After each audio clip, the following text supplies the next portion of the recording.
आध्यात्म का रास्ता सरल नहीं है। अगर बात साधु संतों की हो तब तो ये कठिनाई और भी होती है।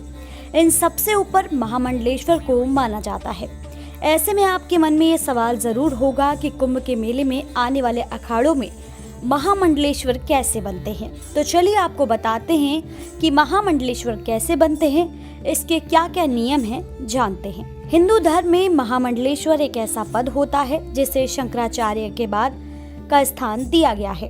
शिक्षा, ज्ञान और संस्कार के साथ सामाजिक स्तर को ध्यान में रखते हुए किसी सन्यासी को महामंडलेश्वर जैसे पद पर बैठाया जाता है। अखाड़ा प्रमुख का ये पद हासिल करने के लिए संतों को सालों लग जाते हैं। कैसे बनते हैं महामंडलेश्वर?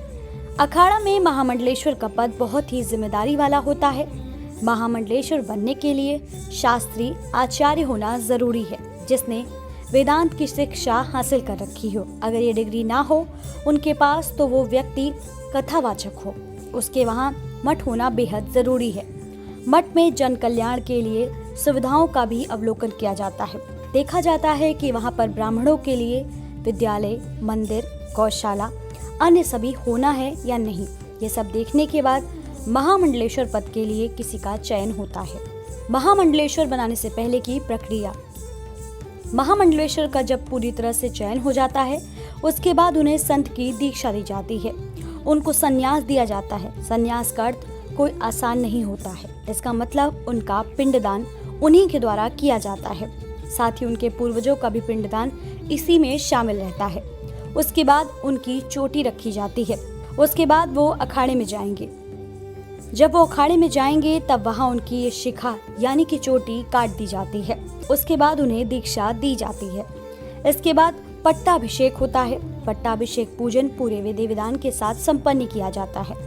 अखाड़े में दूध, घी, शहद, दही, शक्कर से बने पंचामृत से पट्टाभिषेक किया जाता है। अखाड़े की ओर से चादर भेंट की जाती है। पूरे 13 अखाड़ों के संत, महंत, समाज के लोग पट्टा पहनाकर उनका स्वागत करते हैं।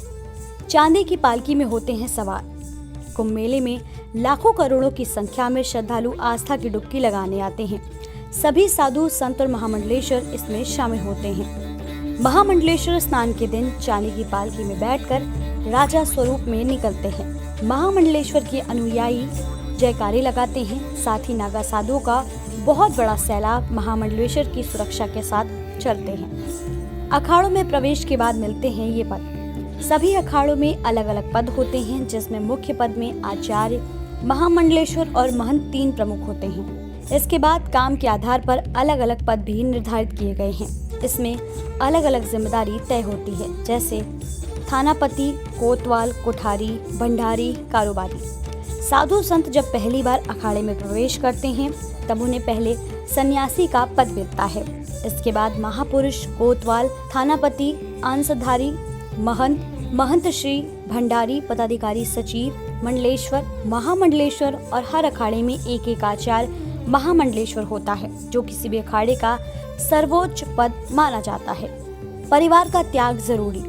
संन्यास जीवन काफी कठिन होता है।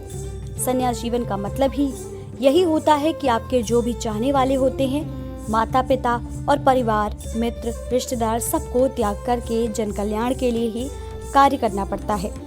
संन्यास लेने के बाद घर परिवार आपको सब कुछ भूलना पड़ता है। कितना भी मुश्किल समय आ जाए परिवार के ऊपर, उनको संन्यास की दीक्षा लेने के बाद त्याग करना पड़ता है। महामंडलेश्वर के काम।